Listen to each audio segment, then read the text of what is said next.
Chapitre 6. Vaincre le sentiment d'échec. Personne ne réussit ni n'échoue par hasard.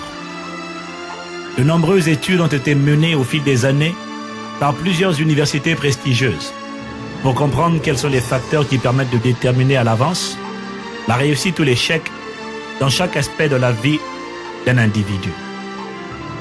Les chercheurs de l'université d'Harvard aux États-Unis ont observé, entre les années 50 et 60, les styles de vie de plusieurs catégories de population.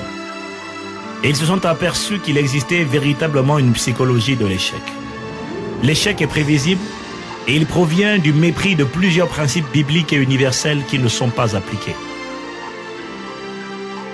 Parmi les causes majeures d'échec, l'on retrouve la paresse, les excuses, le manque de persévérance, le manque de vision, l'absence de plan et d'objectifs dans la vie, la peur d'échouer, de réussir, des critiques, de l'opposition, de la maladie, etc.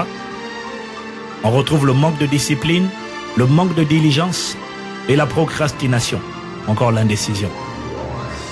Quelle qu'en soit la raison, il nous est indispensable de comprendre que l'échec n'est pas une personne, mais un événement.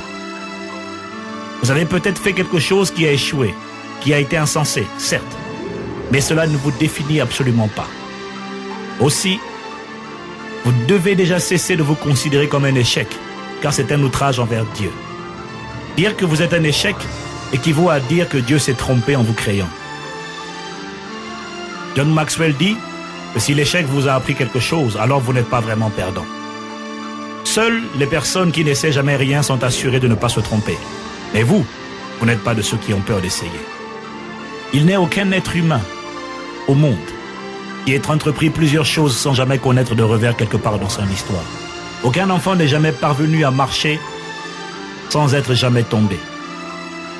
L'échec constitue quelquefois une station d'arrêt forcée dans nos vies. Mais la chose la plus importante à comprendre est que vous n'êtes pas obligé de demeurer à cette station d'arrêt, car ce n'est pas votre destination. Votre destination est la réussite, et vous devez persévérer tant que vous ne serez pas parvenu à destination. L'histoire biblique nous montre que certains personnages, comme Moïse, Gédéon ou Joseph, ont certainement ressenti ce sentiment d'échec. Mais à la parole de l'Éternel, ils se sont levés, ont accepté d'avoir d'eux-mêmes l'image que Dieu avait d'eux, et ils ont accompli des exploits en laissant leur nom dans l'histoire. Saviez-vous que le génie inventeur Thomas Edison, inventeur de l'électricité et de tant d'autres découvertes, n'alla à l'école que 3 mois, et pourtant il n'y finit pas dans la misère? Saviez-vous qu'en France, en 2001, selon l'APCE, l'Agence pour la création d'entreprises, 40% des chefs d'entreprise ne possédaient pas le baccalauréat? Ce qui signifie que plusieurs personnes diplômées d'école ou d'université travaillent pour d'autres qui n'ont pas le baccalauréat. Cependant, bien que n'ayant pas de diplôme, toutes celles qui réussissent ont en commun les caractéristiques suivantes. Elles possèdent une vision claire de leur futur.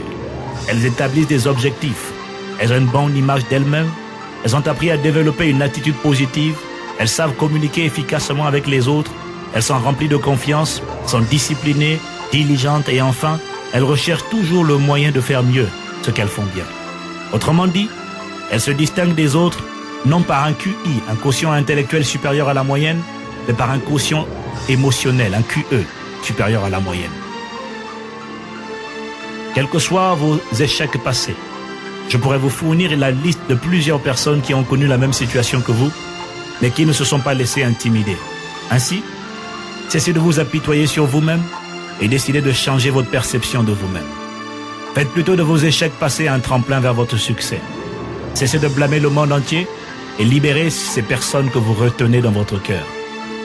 Retenez bien ceci, personne à l'exception de vous-même ne peut vous empêcher de devenir la personne que vous devriez être.